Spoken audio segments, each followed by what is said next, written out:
Dulu modal awal sekitar 3 juta. Tapi ya proses untuk 1000 rotinya nggak semudah itu juga gitu. Jadi di awal paling kita ngadu sekitar 3 kilo, 5 kilo, itu juga belum tentu habis. Kita jualnya murah, jadi memang persentasenya sedikit.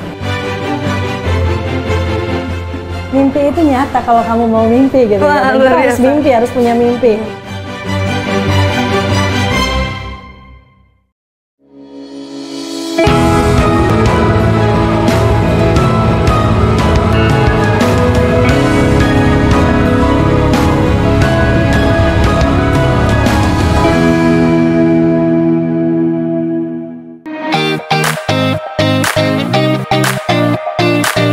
Di zaman modern yang serba cepat dan praktis, roti semakin banyak dikonsumsi sebagai alternatif makanan pokok pengganti nasi.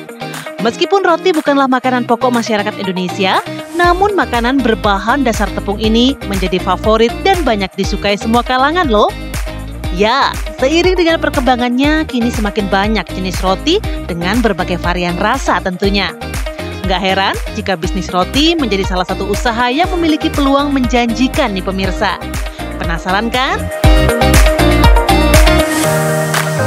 Pemirsa, siapa yang nggak tahu roti? Makanan yang mengandung karbohidrat dan juga dibuat dari tepung terigu ini banyak sekali dapat dijumpai di mana saja. Nah, kali ini saya mau lihat gimana sih proses produksinya. Katanya nih tempat yang saya kunjungin ini bisa memproduksi sebanyak ratusan kilogram per harinya. Pemirsa penasaran? Saya juga penasaran. Let's go, ikutin saya. Assalamualaikum. Halo kakak. Aku penasaran banget sama rumah produksi rotinya. Nah, aku kebetulan pengen banget nemuin pemiliknya. Boleh, ada pemiliknya? Ada boleh minta antar? Punten. Lewat mana kak? Oke. Assalamualaikum ibu. Makasih ya kalau udah diantar ya kak. Ya. Ibu izin perkenalkan, aku Syahda dari Mimpi Itu Nyata TV One. Ini dengan ibu siapa? Saya Helen, Mbak. Oh, berarti pemilik rumah produksi roti ya. Ibu lagi ngapain kalau aku boleh tahu? Lagi susun-susun ini yang baru matang, nanti buat customer mau datang beli. Wah, luar biasa banyak ya Bu variannya. Banyak. Ya. Nah, aku penasaran banget pengen lihat proses produksinya nih Bu. Boleh nggak sih? Boleh banget. Boleh banget, boleh. Monggo boleh diantar Bu? Boleh. Ayo. Ya.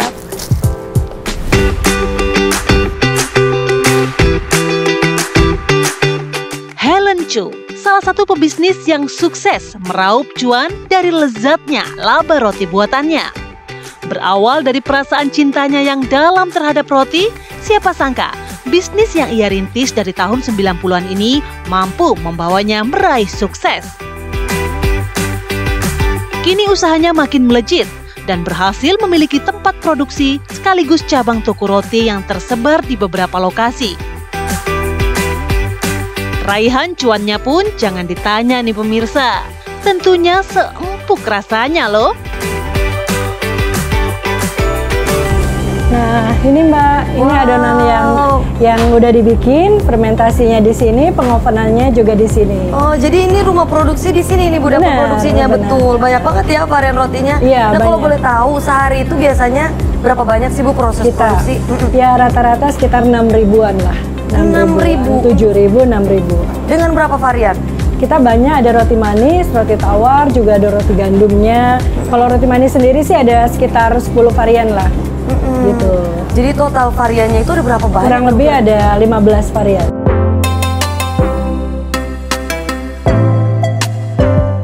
Tingginya permintaan di setiap harinya menjadikan bisnis roti mempunyai prospek yang bagus. Terbukti, Helen mampu memproduksi ribuan roti di setiap harinya. Wah, gimana nggak makin cuan nih pemirsa? Nah Ibu, berkaitan dengan hal tersebut, sebenarnya untuk prospek bisnis rumah produksi roti di zaman sekarang menguntungkan nggak sih bagi Ibu? Kalau sekarang ya tergantung mainnya di pasar mana ya. Kalau kita kan memang yang industri rumahan, tapi memang berharap punya pangsa pasar yang lebih luas dengan adanya keagenan. Nah, kalau model seperti ini saya rasa sih cukup baik ya.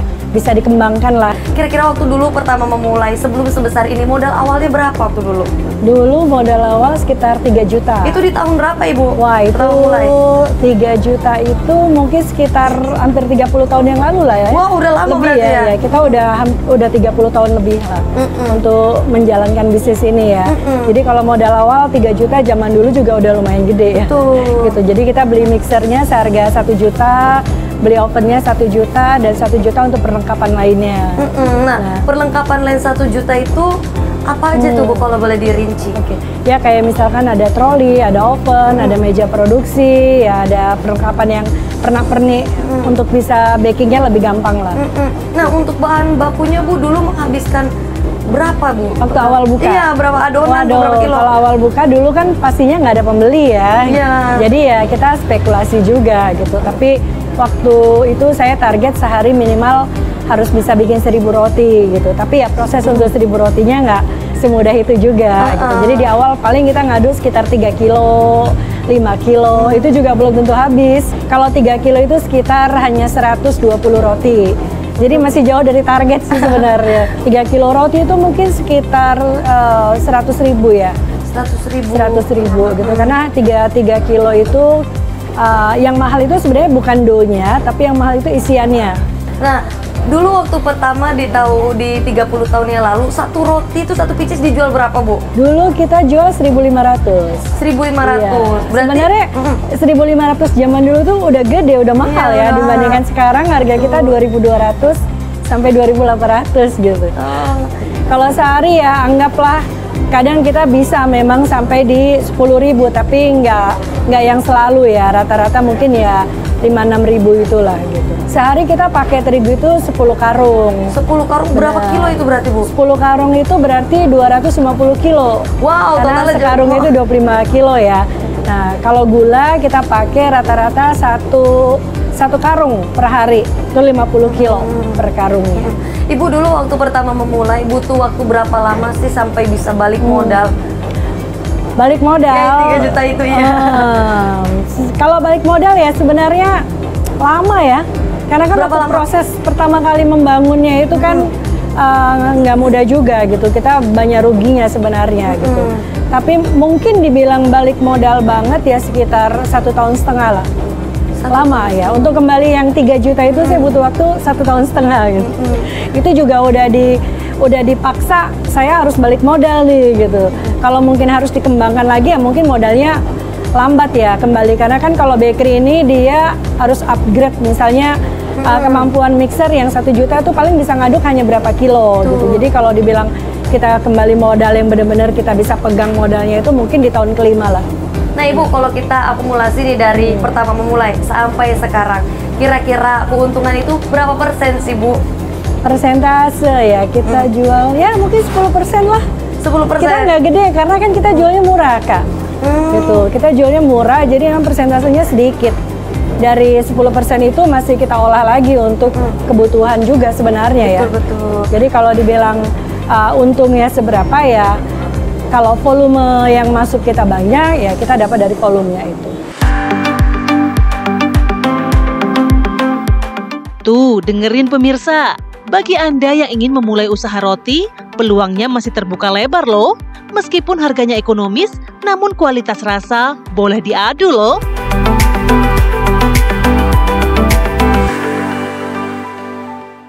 Nah pemirsa, saya juga mau lihat Ibu bikin rotinya, boleh ya Bu ya? Boleh, usai jeda pemirsa.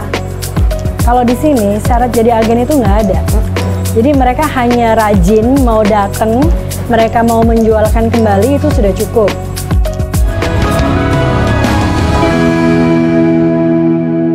Nah ini nih Mbak, tadi katanya mau bikin roti manis ya.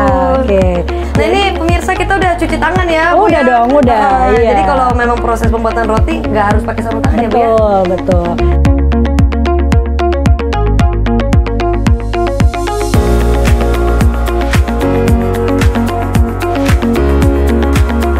Kalau mulai roti tawar ada di atas. Boleh, aku juga penasaran lagi. Oke, siap.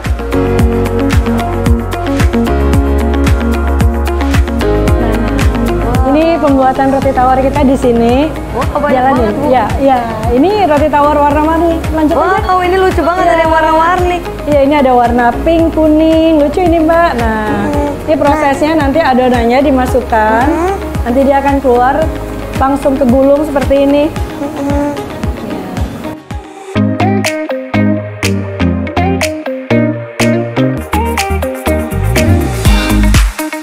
Selain pemilihan bahan baku, pengemasan pun jadi bagian terpenting yang tak boleh asal-asalan nih pemirsa. Agar kualitas rasanya pun tetap terjaga dan memiliki ketahanan lebih lama. Nah Ibu, tadi kan kita udah motong rotinya nih Bu. Setelah itu tahapnya apa lagi Bu? Ini packing. Oh, packing. Ya, dia harus cepat di packing supaya kualitasnya juga lebih lama nanti. Jadi nggak boleh terlalu banyak di udara terbuka juga ya, menghindari bakteri supaya dia lebih tahan lama. Lebih steril juga. Nah biasanya ketahanannya ini berapa lama sih Bu? 3 hari. 3 hari. Maksimal? Maksimal. 4 hari sebenarnya masih layak makan, tapi sudah nggak layak jual. Tapi untuk proses penyimpanannya sendiri biasanya ada tips khusus nggak Bu untuk Enggak sih, suhu ruang aja ya. Tapi kalau misalkan untuk konsumsi pribadi, orang boleh sih masuk chiller, nggak masalah. Iya, cuma kalau mereka buat teman-teman yang jual lagi, memang disarankan suhu ruang supaya kelembutannya tetap terjaga. Wah, luar biasa. Nah Ibu, kira-kira gimana sih Bu resep supaya dapat mengolah roti ini supaya tahan lama dan juga mempertahankan rasanya supaya tetap legit? Yang pasti ya ingredientnya ya, memang harus pakai kualitas yang baik, supaya juga rasanya dapat. Di tengah banyaknya pesaing bisnis, Helen pun berinovasi dengan membuat berbagai varian baru resep yang ia kembangkan dengan mengikuti perkembangan tren terkini. Ia pun juga menggunakan sosial media dan e-commerce sebagai bagian dari strategi pemasarannya. Nah Ibu, kan seperti yang kita tahu usaha roti di luar sana kan cukup banyak. Kira-kira Ibu sendiri bagaimana sih mengembangkan inovasi dalam usaha ini? Kalau inovasi sih memang penting ya untuk perkembangan satu bisnis, itu penting banget. Jadi memang kita biasanya mencontoh juga dari orang lain gitu. Mereka misalkan dari teman-teman yang produksi roti, mereka bikin inovasi apa dan kita lihat wah menarik nih, gimana kalau kita produksi juga seperti itu gitu. Atau biasanya kita cari-cari ide juga apa yang bisa kita buat bisa lebih menarik kepada customer supaya mereka mau coba nyicip nih rasa baru enak nggak? Gitu. Biasanya dari sana sih cepat berkembangnya. Nah Ibu, kira-kira untuk strategi pemasarannya sendiri kan Ibu bilang selain offline, online juga. Nah ini Ibu sendiri apa aja nih Bu? Strategi pemasaran? Betul. Yang pasti ya kita kadang harus pakai ads juga Mbak, gitu. Karena kita mengenalkan produk kita kepada orang yang lebih luas ya. Kalau kita secara natural aja, lingkungannya masih terlalu kita-kita terus gitu. Jadi memang harus pakai yang inovasi ya.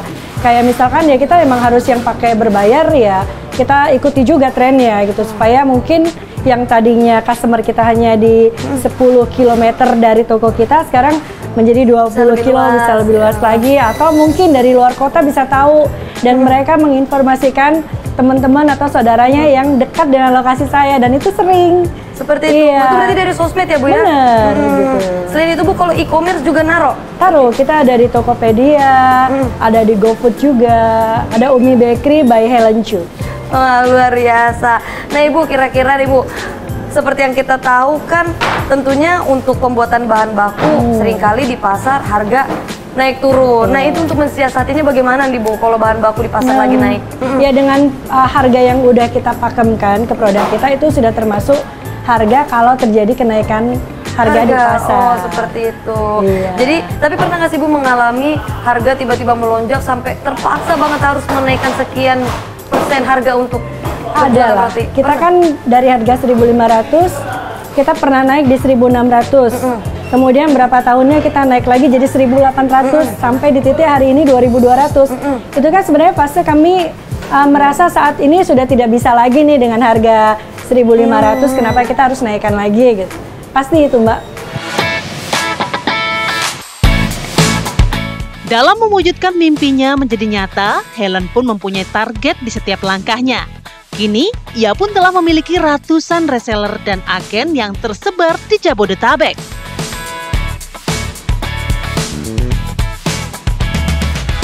Nah Ibu, kira-kira udah ada total berapa reseller sih? Kurang lebih ada sekitar 200 ya. Syarat menjadi reseller ini apa sih Bu? Sebenarnya paling mudah sih. Kalau di sini syarat jadi agen itu nggak ada. Jadi mereka hanya rajin mau datang, mereka mau menjualkan kembali itu sudah cukup. Karena di kita nggak ada minimal order. Hanya saja memang untuk dijual kembali dan rutin pengambilannya gitu. Kalau pengambilannya nggak rutin, kita anggap mereka bukan reseller. Nah, jadi kalau mereka mau dianggap agen, ya mereka rutin minimal 2 kali seminggu dan memang untuk dijual kembali. Nah Ibu kan tadi sempat cerita kalau pertama memulai melakukan semuanya sendiri nih Bu. Nah sudah sebesar ini, kira-kira ada total berapa karyawan? Semua ya, kita ada 200 karyawan untuk semua cabang. Mimpi itu nyata kalau kamu mau mimpi gitu. Wah, Kita harus mimpi, harus punya mimpi. Banyak orang bilang kenapa kalau mimpi gratis kamu nggak mimpi yang tinggi aja. Nah,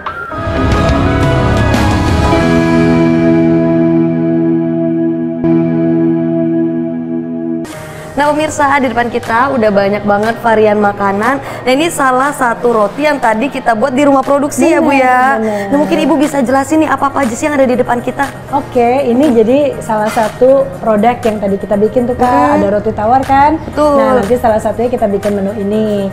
Kalau ini best seller juga namanya vanilla lemon. Kalau ini pizza, dough-nya juga kita bikin di tempat yang tadi. Wah, luar biasa. Nah, ini pizza yang pepperoni juga salah satu yang best seller. Sebenarnya semuanya best seller. Kenapa? Karena harganya kan murah. Wah luar biasa. Nah ini Bu, Ibu belum jelasin yang dua ini apa ini Bu? Kalau ini namanya pizza beef yang small.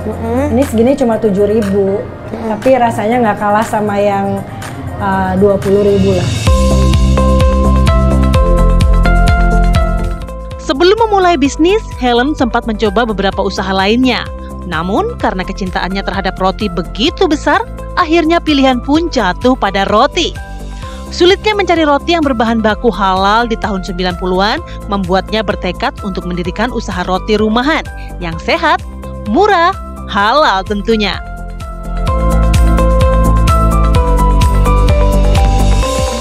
Ini gimana sih Bu ceritanya memulai bisnis? Kenapa milih usaha roti nih?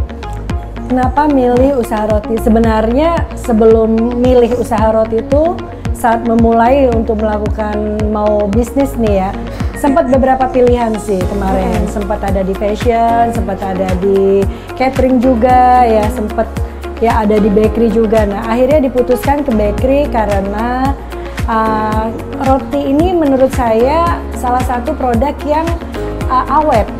Yang awet artinya kalau hari ini kita bikin, hari ini nggak habis, kita masih bisa jual untuk hari besok.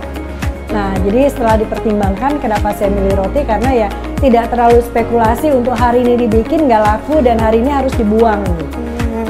Jadi, tapi sebelum memulai roti, ada riwayat-riwayat bisnis lain yang sempat Ibu jajal ya Bu ya, Iya, akhirnya betul. memilih ke sini. Tapi sebenarnya ada story khusus nggak sih Bu? Mungkin memang suka bikin roti atau punya cerita khusus tentang roti, ada hal-hal seperti itu nggak? Kalau khusus banget enggak, cuman waktu zaman tahun 94 itu roti halal itu sedikit. Bukan nggak ada ya, ada tapi sedikit. Nah kenapa kita coba bikin roti? Karena kita mau tampilkan juga ada roti yang halal, yang kamu juga kalau makannya mungkin nggak pakai mikir ini gimana ya, aku boleh makan nggak gitu. Dan kita coba dari mulai kita start bisnis di bakery, memang kita konsen di halal dan harga yang murah.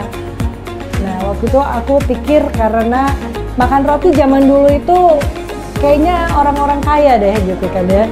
Jadi akhirnya kita simpulkan gimana caranya punya bisnis yang kalau hari ini nggak habis tapi hari ini nggak rugi dan juga peluangnya gede. Pasang surutnya dalam berbisnis pernah dialami Helen. Namun hal itu tak membuatnya patah arang ataupun menyerah. Baginya, setiap kesulitan yang dialaminya dijadikannya evaluasi. Kuncinya tetap konsisten dan terus optimis untuk terus tumbuh dan berkembang. Kira-kira ada nggak sih cerita-cerita soal masa-masa sulit pada saat proses membangun bisnis ini? Pasti ada, masa sulit itu pasti ada karena itu normal ya buat semua pelaku usaha. dan menghadapi krisis-krisis di mana kamu merasa kok jualanku nggak laku, kok untungnya nggak ada gitu. Nah itu tuh yang sebenarnya kalau kamu mau belajar bagus untuk membuat mental kamu siap gitu. Kenapa nggak laku? Berarti koreksinya ke dalam. Apa nih produk kita yang salah? Produk kita yang tidak bisa diterima pasar, atau harga jual dari produk kita sendiri yang memang nggak cocok dengan pasarnya gitu. Nah, atau kamu kalau memang mau bersabar ya learning by doing. Saat kamu merasa ini nggak cocok dengan pasar kamu harus mikir, harus kreatif juga, ini mau diapain ya supaya orang mau melirik produk kamu dan mau membeli. Nah, waktu zaman pandemi gimana penjualan? Kalau saya bilang sih pandemi kemarin memang sebagian orang itu membuat toko mereka tutup, banyak yang tutup. Tapi buat mereka yang mau berpikir positif atas apa yang sedang dialami, itu justru akan membuka luas market baru gitu. Contohnya kemarin banyak yang di lockdown dan banyak yang di PHK. Mereka tahu karena kita adalah konsepnya peluang usaha ya, membuka bisnis buat teman-teman yang memang mau bisnis. Nah akhirnya mereka datang dan ini kesempatan buat kami untuk mendapatkan customer baru. Nah mungkin terakhir nih Bu, kira-kira ada tips dan motivasi khusus nggak Bu bagi orang-orang di luar sana, pemirsa mimpi itu nyata yang mungkin pengen banget memulai bisnis? Iya, dan mimpi itu nyata kalau kamu mau mimpi gitu. Wah, Kita harus mimpi, harus punya mimpi. Banyak orang bilang kenapa kalau mimpi gratis kamu nggak mimpi yang tinggi aja. Nah pesan saya ya itu tadi. Pertama, mulai. Kalau kamu memang sudah mau berbisnis, mulai, jangan ragu-ragu. Kalau kamu jatuh ya nggak apa-apa, bangun lagi. Jatuh ya bangun lagi dan terus ingat apa yang harus kamu tidak boleh lakukan dengan kejadian kemarin dan apa yang harus kamu tambah supaya kamu bisa maju ke depan. Luar biasa, jatuh bangun lagi dan terus evaluasi diri ya Bu ya. Betul. Supaya lebih baik lagi ke depannya. Nah Bu, terakhir aku mau pantun tapi jawab cakep ya Bu ya. Boleh. Pemirsa, jalan-jalan ke kebun bawang. Cakep. Sampai di sana ketemu Ibu Peri. Wah, cakep. Kalau mau dapat banyak uang, cakep. Cakep Bu. Oh, cakep. Cakep. Belajar bareng yuk sama Umi Bakery. Cakep. Oh, cakep lagi ya? Iya, cakep lagi. Baik, terima kasih banyak Ibu. Sama-sama. Aku mau cobain ini boleh ya? Aku potong ya. Boleh.